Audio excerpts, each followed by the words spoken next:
আজকে আমি কালপুরুষ কুণ্ডলিতে অবলম্বন করে আপনাদের জ্যোতিষ সম্পর্কে কিছুটা বোঝাবো। অনেকে ভাবে যে জ্যোতিষ বোধহয় কোনো আলাদা জিনিস, মানে আলাদা কোনো জগৎ থেকে এসেছে, কিন্তু জ্যোতিষ যে আমাদের জীবনের বাস্তবতাকে তত সুন্দরভাবে তুলে ধরে, সেটা যদি আপনারা বোঝেন তাহলে আপনারা বুঝতে পারবেন যে জ্যোতিষটা আসলে কেন এতটা প্রয়োজনীয় আমাদের জীবনে। আমি প্রথমে রাশিগুলো দিয়ে শুরু করি। আপনারা জানেন যে 1 নম্বর রাশি আর 8 নম্বর রাশি, অর্থাৎ মেষ আর বৃশ্চিক মঙ্গলের রাশি। 2 নম্বর রাশি আর 7 নম্বর রাশি, অর্থাৎ বৃষ রাশি আর তুলা রাশি হলো শুক্রের রাশি। 3 নম্বর হলো মিথুন রাশি আর 6 নম্বর হলো কন্যা রাশি, হলো বুধের রাশি।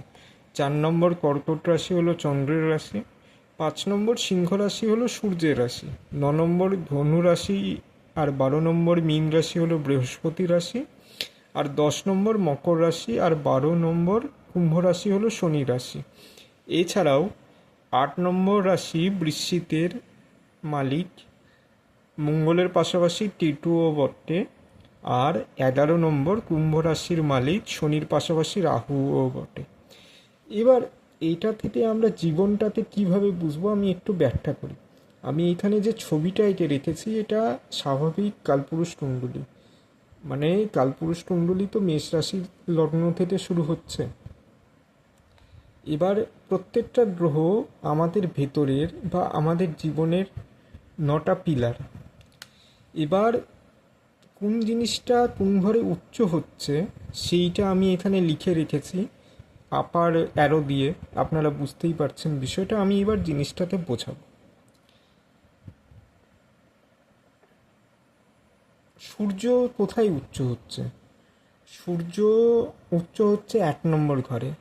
1 নম্বর ঘরটা পুরোপুরি আমরা নিজেরা, মানে আমিত্ব এইখানে চলেই আসছে। সেলফ কনফিডেন্স, নিজের বিষয়ে আলোচনা, এই ঘরটায় দিয়ে সূর্য বলবান হচ্ছে। তো যার সূর্য 1 নম্বর ঘরে থাকবে বা লগ্নে থাকবে, তার মধ্যে একটা আলাদা ধরনের কনফিডেন্স বা আত্মবিশ্বাস থাকবে, আপনারা লক্ষ্য করবেন। অনেক ক্ষেত্রে দেখা যাবে যাদের প্রথম ঘরে সূর্য থাকে এবং সূর্য যদি প্রচণ্ড বলবান হয়ে থাকে, তাদের মাথায় কাট পড়ে যায়। এবার বিষয়টা কেন হয়? বিষয়টা হচ্ছে যে তাদের সার্কুলেশন সিস্টেম এতটাই ভালো যে মাথায় প্রচণ্ড পরিমাণে হিট জেনারেট হয়। আর এই অত্যাধিক হিট জেনারেট হওয়ার ফলে অনেক সময় চুল পড়ে যায়, এই জিনিসটা দেখা যায়। আচ্ছা, তো আমি একটু অন্য দিকে চলে গিয়েছিলাম। আমি এবার যেই জিনিসটা আসলে বোঝাতে চাচ্ছি সেটা আমি বোঝাচ্ছি। 1 নম্বর ঘর আমরা নিজে, আমাদের আত্মবল তখন বৃদ্ধি পাচ্ছে। আমরা যদি 1 নম্বর রাশিটাতে দেখি, তাহলে 1 নম্বর রাশি হলো মেষ রাশি। মেষ রাশির অধিপতি হলো মঙ্গল। আচ্ছা, মঙ্গল কোন ঘরে গিয়ে উচ্চ হচ্ছে? মঙ্গল উচ্চ হচ্ছে 10 নম্বর ঘরে গিয়ে। 10 নম্বর ঘর আমাদের কাজ, অর্থাৎ আমাদের ব্রেনের ক্যাপাবিলিটি যতটা বাড়বে, যত আমরা কাজ করব। এবার মঙ্গল নীচ হচ্ছে কোন ঘরে? মঙ্গল নীচ হচ্ছে 4 নম্বর রাশিতে বা 4 নম্বর ঘরে বা কর্কট রাশিতে। কেন নীচ হচ্ছে? আমরা যত শুয়ে বসে আলসামি করে দিন কাটাবো,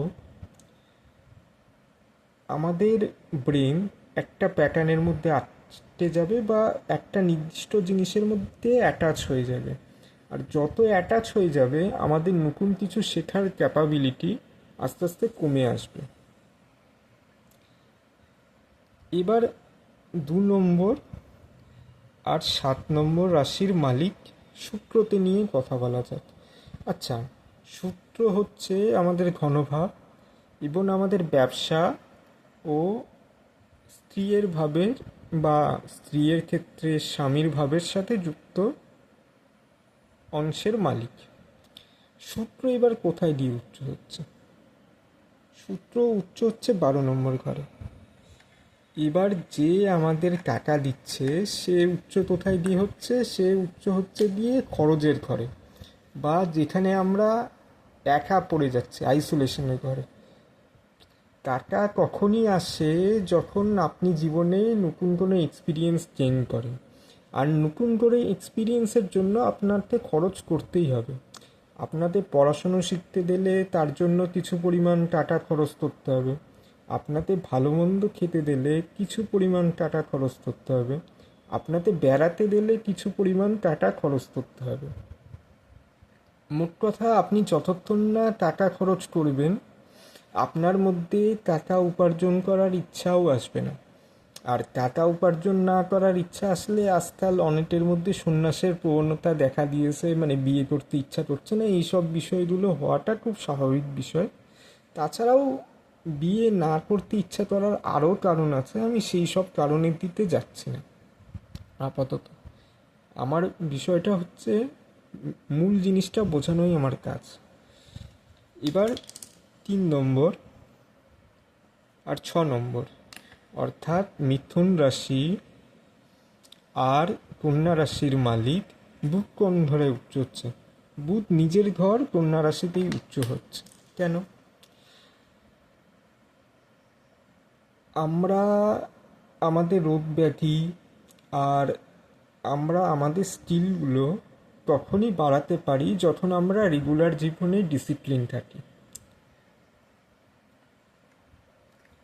3 নম্বর ঘর আমাদের স্কিলগুলোতে দর্শায়। ধরুন আপনি অঙ্ক করছেন, এবার আপনি সপ্তাহে একদিন অঙ্ক করছেন, বাকি 6 দিন অঙ্ক করছেন না, চুপচাপ বসে আছেন। এবার তাহলে আপনি অঙ্ক পারবেন? নিশ্চয়ই পারবেন না। অনেকে ভালো স্টুডেন্টদের হিংসা করে যে ও খুব ভালো অঙ্ক পারে, আমি পারি না। কারণ সেই ভালো স্টুডেন্টটা সেই অঙ্কটা করার জন্য পর্যাপ্ত সময় দেয়, সেই জিনিসটাতে বোঝে, নিজের রক্তের মধ্যে অনুভব করে, সেই জন্যই সে অঙ্কটা ভালো পারে। এই জন্য না যে সে কপার। আপনার ভগবান আপনাতেও যে ব্রেন দিয়ে পাঠিয়েছে, সেই কপারতেও সেম ব্রেন দিয়ে পাঠিয়েছে। বিষয়টার পার্থক্য হলো যে সে প্রতিদিন ডিসিপ্লিন নিয়ে সেই জিনিসটা চর্চা করে, আর আপনি প্রতিদিন ডিসিপ্লিন নিয়ে সেই জিনিসটা চর্চা করেন না। আপনি ভাবেন যে আলসামি করব, সহজে সমস্ত কিছু তো চলে আসছেই, তো পরিশ্রম করে আমার লাভটা কী? এটা গেল বুধের কথা।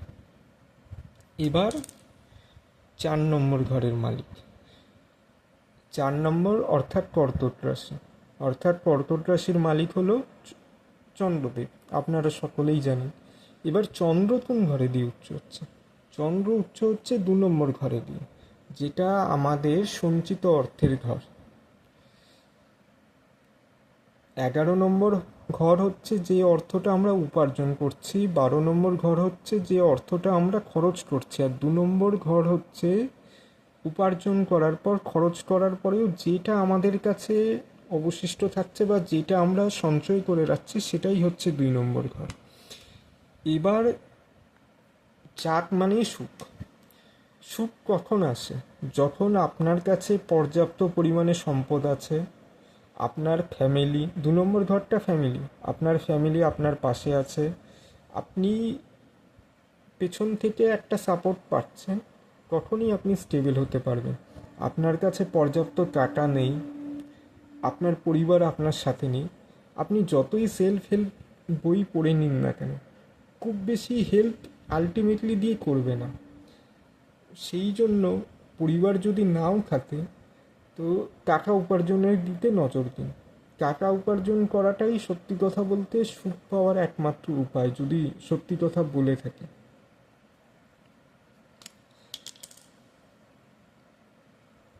এবার 5-এর মালিক, 5 মানে সিংহ রাশি। সিংহ রাশির মালিক হচ্ছে ভগবান সূর্যনারায়ণ। ভগবান সূর্যনারায়ণ কোন ঘরে দিয়ে উচ্চ হচ্ছে? ভগবান সূর্যনারায়ণ প্রথম ঘরে দিয়ে উচ্চ হচ্ছে। এবার প্রথম ঘরে দিয়ে কেন উচ্চ হচ্ছে?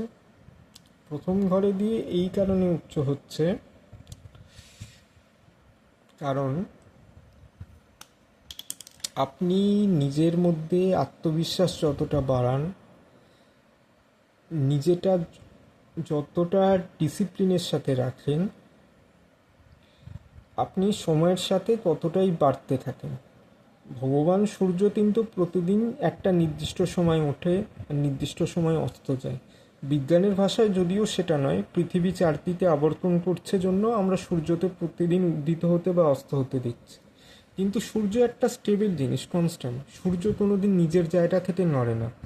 যে মানুষটা নিজের মধ্যে স্টেবিলিটি রাখবে, তার মধ্যে কনফিডেন্স একটা সময় পরে চলেই আসবে। এরপরে হচ্ছে 6 নম্বর, তো কন্যা রাশি মালিক বুধ আমি বলেই দিয়েছি। এবার 7এরটাও আমি বলে দিয়েছি, তুলা রাশির মালিক শুক্রের বিষয়। 8 মঙ্গলের বিষয়েও আমি বলে দিয়েছি, বৃশ্চিক রাশির মালিক মঙ্গল। এবার 9 নম্বর বৃহস্পতির কথা বলছে। 9 নম্বর মানে ধনুরাশি। এবার বৃহস্পতি 4 নম্বর ঘরে দিয়ে কেন উচ্চ হচ্ছে সেটা আপনাকে বুঝতে হবে। বৃহস্পতি মানে আমাদের জ্ঞান। আমাদের জ্ঞান কখনই উচ্চ হয় যখন আমরা একজন ভালো মাকে নিজের মা হিসেবে পাই, আমাদের বাড়ির পরিবেশটা সুখময় হয়। বিদ্যা বা পড়াশুনো আপনি যেমনই করুন, আপনার মধ্যে জ্ঞান কখনই আসবে যখন আপনি যেই পরিবেশে মানুষ হচ্ছেন সেই পরিবেশটা খুব ভালো, বা যে পরিবেশে মানুষ হচ্ছেন সেই পরিবেশটা আপনাকে কিছু শিক্ষা দেয়, কিছু বুঝতে সাহায্য করে, কখনই আপনার মধ্যে জ্ঞান আসে। জ্ঞান আলাদা, বুদ্ধিমত্তা আলাদা, সেই জন্য বুধ আর বৃহস্পতিতে আলাদা করা হয়। 10 নম্বর সম্পর্কে এবার আমি বলবো, মকর রাশি। আচ্ছা, মকর রাশির মালিক কেন দিয়ে 7 নম্বর রাশিতে উচ্চ হচ্ছে? আচ্ছা, 7 নম্বর রাশি হলো তুলা রাশি। তুলা রাশির চিহ্ন আপনারা সকলেই দেখেছেন, দাঁড়িপাল্লা। কাজ কখনই ভালোভাবে করা যায় বা কাজে কখনই এফিসিয়েন্সি আসে যখন আমরা কাজটাতে নিয়ম মেনে সঠিকভাবে করি, কোনো তার প্রতি অ্যাটাচমেন্ট না রেখে। দাঁড়িপাল্লা হচ্ছে সমান, আমি সমান পরিমাণ মাল দিচ্ছি, তার বিনিময়ে অপর দিকে সমান বার্তারা রাখা হচ্ছে, কখনই জিনিসটা সমান হচ্ছে। তো সেই জন্য শনি 7 নম্বরে দিয়ে উচ্চ হচ্ছে। আর 7 নম্বর ঘরটা আমাদের সামনের মানুষ। একজন ব্যবসাদার যতই সাকসেসফুল ব্যবসাদার হোক, তার সামনে যদি তার চাইতে কম সামর্থ্যবান একজন কাস্টমারও আসে, তার সামনেও কিন্তু তাকে বিনয়ীভাবে কথা বলতে হয়, তাতে ভদ্র আচার আচরণ দিতে হয়। কেন দিতে হয়? কারণ সে যদি চলে যায় তার ব্যবসা হবে না। তো এবার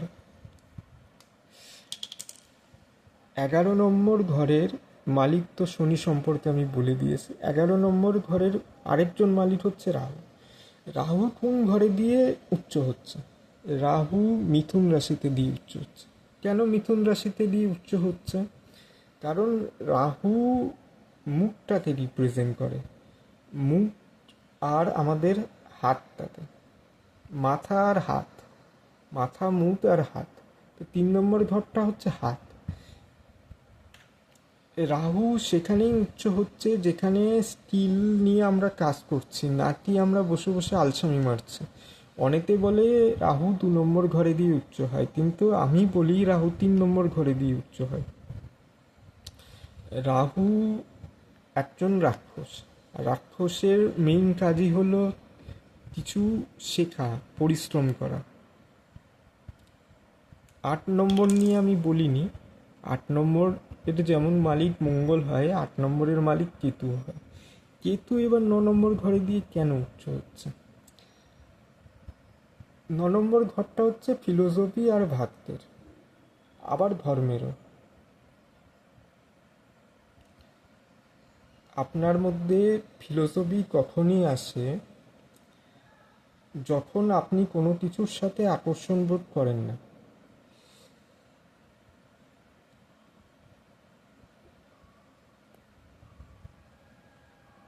আর বৃহস্পতির ঘরে স্বাভাবিকভাবেই কেতু উচ্চ হয় কারণ হচ্ছে কেতুর সম্পর্ক ঈশ্বরের সাথে। ঈশ্বর বলতে আমি এখানে ছবিতে দেখা ঠাকুর দেবতার কথা বলছি না।